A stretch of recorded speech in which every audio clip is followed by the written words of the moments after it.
सावरे गरान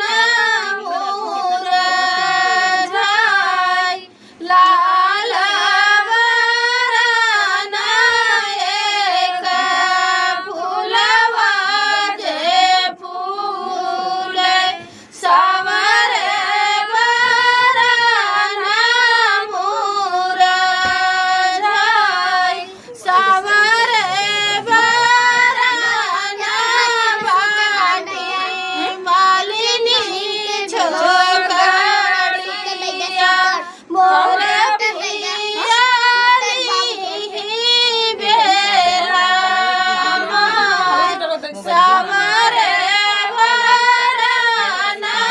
बाटे मालिनी छोकरिया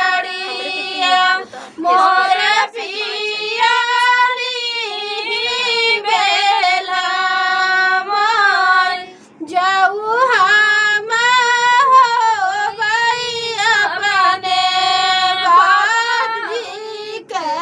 देरिया मालिनी के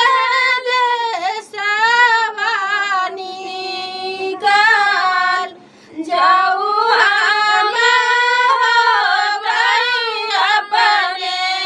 बाबाजी के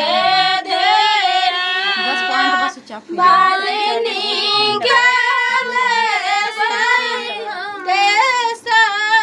देशवानी गाल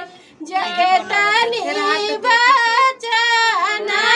सुने दुल्हे कवने राम उलटी के दिया ले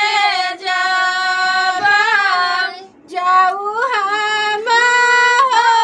गई अपने बाबा जे दुलारुआ मालिनी के ले भाई बसाय माली फूलवरिया दूधवा से सिंचब मालिनी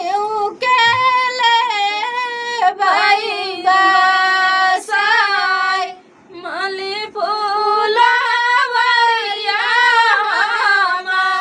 दूधवा से सिंचब मालिनी के ले